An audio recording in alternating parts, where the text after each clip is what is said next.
New cards, PogChamp. New cards, PogChamp. First up, new Albaz and Ecclesia cards. Fallen of the White Dragon. This card is treated as Fallen of Albaz. Okay, first off, there's only one black guy in the archetype, and his other skin makes him white. That's a very esoteric and demure video game donkey reference from 2015. Let me know if you all really enjoyed that one. Hey, how about this? Spaghetti and meatballs. Is that doing anything for you? Anyway, this card is always treated as Fallen of Albaz. You can only use the first and second effect of this card's name each once per turn. If this card is in your hand, you can set a monster that mentions Fallen of Albaz for your extra deck to the graveyard. Special summon this card. Also, you cannot special summon from the extra deck for the rest of the turn, except level 8 fusion and synchro monsters. If this card is normally special summoned, you can special summon an Ecclesia monster from your hand, deck, or graveyard. What the fuck? This card's insane, right? Am I out of my mind? This card is unbelievable. I should also mention it's just unthinkable that they made a man look like this, and he's the first straight character in Yu-Gi-Oh! Canon. This is the first guy in Yu-Gi-Oh! Who only fucks women. Like, that's what he looks like? Come on! All right, next up is Ecclesia of the Black Dragon. You can only use the first and second effect of this card's name once per turn. During the main phase, quick effect, you can banish this card, and if you do, special summon one Fallen of Albaz or one level 4 or lower monster that mentions it from your deck to the graveyard. If this card is in your graveyard, you can target a level 8 fusion monster in your graveyard or banish one card on the field. Shuffle both it and this card into the deck. Oh my god. Are you kidding me? All right, so just a trillion years of branded, a billion trillion years of branded. I'm pretty sure this one on the right takes place after the events of the branded storyline, which means that Ecclesia gets to ride him around all the time, which I think is every woman's fantasy, to marry a man that they can ride around like a dragon. I love that branded is also randomly a synchro deck. That is really funny. There are a number of branded synchros. Shouts out to when Nesh was convinced branded synchro would be a playable strategy. But I like all of this. This is really cool. To be honest, these cards are incredibly good. Another 1,000 years of branded. I have to say, I will reserve my judgment until Scarlon says something about it. But I imagine what she's going to say is these cards aren't any good at all. They don't do anything for branded, and then branded becomes tier 1 once again. God, that Fallen of the White Dragon is really burrowing in my brain. What an unbelievable effect. Literally just does everything. Oh, she's in chat. They're crazy, LMFAO. If she'll admit they're crazy, that must mean they are out of this fucking world. I'll take her word for it. All right, next up. The remaining cards from Bipro. All right, so first off, we have Dark Staring at the Blue Sky. All right, if a monster is special summoned from the deck or extra deck by an opponent's activated monster effect while this card is in your graveyard, you can special it. When a monster effect is activated that includes special summoning a monster, you can banish a card from your hand or field, negate that effect, destroy that card. During the end phase, if this card is banished and was banished this turn, you can return one of your other banished monsters to the graveyard. Am I reading this card wrong? It's like supposed to be something that hates on specialing from deck, but it doesn't really work. Like, the first one gets it out of the graveyard and the second one works. Yeah, this seems really bad. They should just make a hand trap that stops summoning from deck. Like Ash 2, but it's a little more narrow. Like Dominus. Okay, well, they already have that. Next up. First Penguin. All right, I've heard a lot of hype about this card. If there's one frustrating thing, it's that Sir Eminon isn't creating content right now. Otherwise, I know his ass would be all over this. Level 1 Water Winged Beast effect monster. You can only use the second effect of this card's name once per turn. If you control no face-up monsters, you can special summon this card from your hand, and if you do, it's treated as a tuner. You can discard a card and reveal a water synchro in your extra deck out of water with the same type as the monster, but a level lower from your deck to your hand. Then you can flip this card face down. Also, you are waterlocked. I hate to be like this. This card literally changes everything. This card is fucking incredible. It's just like... So, obviously, it's a hand trap magnet. Obviously, it folds to targeted negation. It's a huge amount of investment into getting a card. But it also gets legitimately anything. I think that this will be a game changer. Obviously, for Goatee is the first place that I'm thinking about it, but that's because I have a brain worm that requires that I mention Goatee whenever I see water. But also, there exists, I think, a synchro-based water strategy that includes some of the best cards from, like, Ice Barrier, Ice Jade, and Goatee and Penguin that obviously really wants this effect. I don't want to say this because it's going to imply that it's not playable in the actual game, but this is hugely playable in Genesis, of course.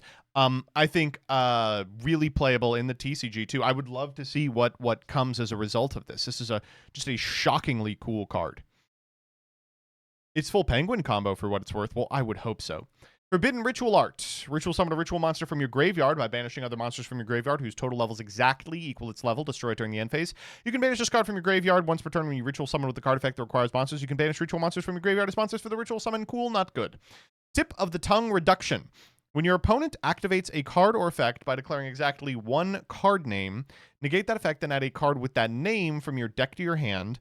If the set card in its owner's control is destroyed by an opponent's card effect, you can target a face-up monster they control. It loses 500 attack. I know that this is going to be some sort of stupid pun. This card is a play on Tip of the Tongue, the phenomenon of failing to retrieve a word or term from memory combined with partial recall and the feeling that retrieval is imminent. Okay, sure. They call Droll, you add Droll. I mean, that's fine. I just don't think it's very good. Shichigosan Shugo. Special summon a level 1 or rank 1 monster from either graveyard. Equip this card to it. Once per turn during the end phase, increase the equipped monster's level rank by 1. Apply these effects based on the equipped monster's level or rank. At 3, it gains attack equal to its attack. At 5, it's unaffected by your opponent's activated effects. If the equipped monster's level or rank is 7 or higher, send all cards on the field to the graveyard. Bad card. This card is a reference to a festival, but it literally means grave miscalculation. All right, well, that's funny, but you know, maybe for Cube. Next up. I am surprised that I get to reveal this information to you, but Yu-Gi-Oh! Has made a good product you can buy at a store. This is the Legendary Decks 5Ds, and if you want to know how good the other Legendary Decks are, I actually just donated one of my Yu-Gi ones to Goodwill today. We were cleaning out room for the nursery, and I parted with a bunch of my Yu-Gi stuff, and I was like, I don't fucking this thing. Give it to some kid at Goodwill. Check this out. There are no new cards aside from the ones imported in Structure Deck Powers of Fellows. Okay, so one is a scrap deck. One is a Synchron deck. My bad. One is a Black Rose Dragon deck, and one is a Blackwing deck. Unsurprisingly. All right. Now let's see what else is in here. We have Perulia. We have Meowls, and we have Ulos. Okay.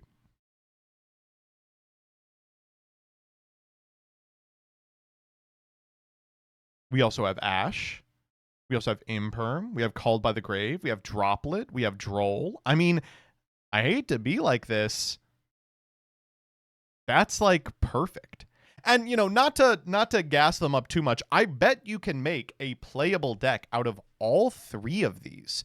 Like, probably the least good one is going to be the Akiza, but if you're familiar with the new Rose Dragon stuff, I mean, there is some interesting things you can do with those cards. Like, if you buy 3 Blackwing, do you just have the Blackwing deck? That's nice as fuck, dude. That is nice as fuck. I'm super excited for this. Very, very super excited of this. Next up. The past and the future tied together with Stellarnova Bonds. Okay.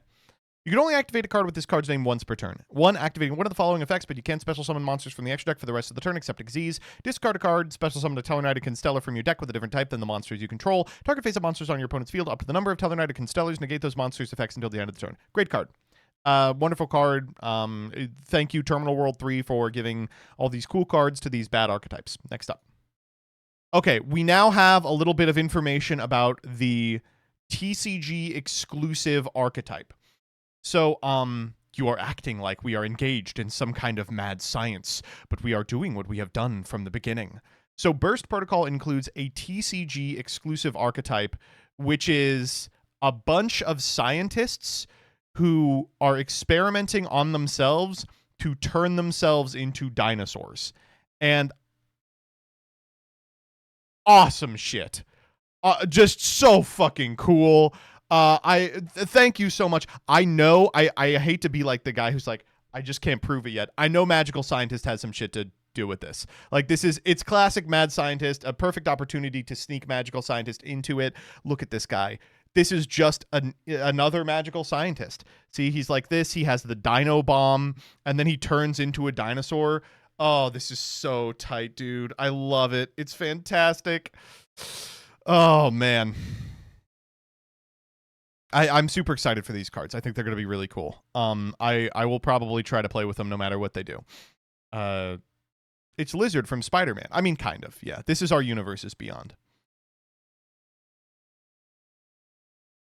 This flavor text is going to be updated to, you know, I've run out of experiments, but tonight is the night of my greatest triumph, etc., etc. What does he say? Something like that. Are you prepared for them to be ashened again? Yes. Next up. Maze of the Muertos. Oh, whoa, whoa, whoa, whoa, whoa, whoa, whoa. We ain't doing this on YGO or organization. Let's do it from the Konami site. Maze of Muertos Booster Pack. Join Pumpkin and Pals in this spring for Halloween. A brave duelist enters a spooky cemetery at midnight on Halloween. Day of the Dead comes early this year in Maze of Muertos as we meet up with Duelist Kingdom's ghoulish graveyard ghost, Boulder. That's what the message said. And it said to come here to find early packs of this set. Wait, what's that sound? Smash! An enormous one-eyed jack-o'-lantern bursts through the ground. Pumpkin rises from the grave. Oh, wow! It's Pumpkin, the king of ghosts, in the flesh? What are you doing here? This is kind of like the place you battled Red Eye's Black Dragon all those years ago. You're the original Halloween horror show. Pumpkin glares with his giant-sized eye. Clearly not a happy pumpkin. Yeah, that was a long time ago, and you haven't had a power upgrade since. Now you're probably thinking, I'm mad, and I'm not gonna take it anymore. That's weird. A strange reference for Pumpkin to make. I'm mad as hell and I'm not gonna take it anymore. Hey, wait a second. This new Maze of Muertos set might have something for you. Let's look around and see what we can find. Pumpkin tilts his big pumpkin head forward. Was that a nod? It must have been. Here's a field spell card right here. It looks like the cave with all the skulls from Duelist Kingdom. This field spell lets you set a Call of the Haunted from your deck or graveyard so you can get all three at once. And it powers them up too, so that Call of the Haunted sends an opponent's monster to the graveyard on top of summoning a monster from yours. How's that sound? Oh, ho, ho, ho. Pumpkin's head tilts to the side. We seem to have his interest, but he clearly wants more. What's that? Ectoplasmic fortification? You used this in that cave duel too. It powers up your zombie monster's attack points. Pumpkin taps a vine on the ground impatiently. Okay, I'll keep reading. And it draws a card for every Call of the Haunted you control. That's new. Pumpkin points at a brick. What if we draw it on the first turn? Don't worry, it says you can use the same card to get the field spell out of your deck. Now Pumpkin's pointing at himself. That's right, or a level 6 zombie. And it bumps up zombies' attack points and draws a card for every Call of the Haunted. That seems like a lot. It's good to be the king. Pumpkin proudly adjusts his crown. Let's keep looking. Here's another monster card. It's you! It's a Pumpkin upgrade, a new level 6 monster. You can reveal it and discard a card to set a Call of the Haunted from your deck, then you can activate that Call of the Haunted the same turn. And when the new you is special summoned, it summons another level 6 zombie from the deck. I see where this is going. You reveal and discard the new Pumpkin to set Call of the Haunted, then activate Call of the Haunted right away to special summon Pumpkin back, then Pumpkin special summons another level 6 zombie from the deck. Boom! 2 level 6s on the field. A great first turn. You could even Xyz summon right away. Pumpkin ponders, then starts flailing its vines around like they're orbiting. You want me to look for an Xyz monster? Good idea. Here's one. It looks like you, but bigger and with more eyes. Pumpkin seems especially pleased at that. This Xyz monster protects zombies from being targeted by effects, and when it's Xyz summoned, it adds Call of the Haunted, or anything that mentions it, from your deck to your hand, like Man from Maze of the Master. Pumpkin tilts his head down as if to say to keep reading. And you can attach one material to return 2 cards anywhere on the field to the hand. Seemingly satisfied, Pumpkin turns away and starts doing something in the dirt. He's less threatening, but is he drawing something? Those are Joey's monsters, but now they're zombies. What are they doing on Team Pumpkin? Pumpkin stares impatiently and points behind a tombstone. Did you see this legion of the not-so-living around here? Here it is, a rank 7 Xyz monster you can rank up into. It can attach an opponent's monster to itself from their field or graveyard as material. As a quick effect! Wow, this is... Okay, I'm really excited for this card. Pumpkin gives as much of a thumbs up as a pumpkin can give with its vines. It really is good to be the king. Well, you heard the pumpkin, or Pump King. Maze of Muertos is the latest anime-inspired booster from the Yu-Gi-Oh! Trading card game, featuring dozens of new cards, including many based on cards from the anime and manga. From Dark Haribo, Dark Magician of Destruction, and Tamias, the United Magical Dragon, to Illusion Gate, Chronicle Sorceress, and Uzuhime, the Manifested Makanko. You'll find something of interest in the wide range of new cards found in this set. Maze of Muertos also revives some old favorites and popular recent cards as an extra treat, and we might have more treats to announce in the days ahead, so stay tuned. And of course, a new and revamped collection of zombies, spells, and traps like new versions of Pumpkin, Ectoplasmic Fortification, and Deadly Zombie Breath, bringing the fan-favorite deck of bones to the modern age, although Pumpkin seems to have stolen the show. Each Maze of Muertos booster pack contains 7 cards. Disclaimer, the views expressed in this webpage may not reflect the actual views of Pumpkin, the King of Ghosts. Who is writing these? And whoever, you guys, man, whoever got hired at Konami in the last 6 months, you got to give them a raise, man. They fucking crank out more of this. Billy is writing them. Billy, you got to keep writing these. These are so good. Oh, man. So I think we can kind of intuit the entirety of this rank 6, right? So the game plan is Pumpkin discards himself to go grab Call of the Haunted. Then you call the Haunted to bring back Pumpkin. You special Pumpkin, you summon another 6 from the deck. You overlay for this guy. This guy adds Call of the Haunted or any of the cards that mention it, which I imagine includes the field spell, which lets you set all of your Call of the Haunteds from the deck. And then it can detach a material to return 2 cards anywhere on the field back to the hand, including the Call of the Haunted that was attached to the Pumpkin that is now just uselessly stuck on the field. Then you rank up on top of Legion of the Not-So-Living, which just steals an opponent's monster at quick speed. Like, that's good as hell. That seems really strong. I like that the field spell also reads that if you activate Call of the Haunted, it labyrinths it into also a send. That's cool. That's awesome. And I should also mention, you know, I haven't taken a look at the level 6 zombies that are available, but, you know, there are a lot of them. Changshi the Spirit Owl obviously comes to mind. I think, is Ill Blood level 6? If so, that'd be good. There's just a lot of individual zombies that this could potentially summon. Necroquip? Okay, it doesn't work like that.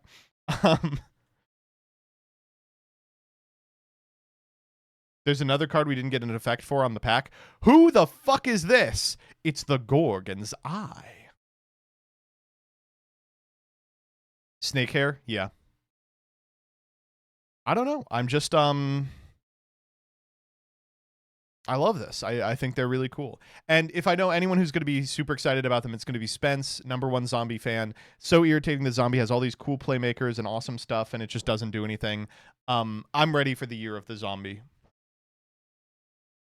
Zombie by the Cranberries by Andrew Jackson Jihad.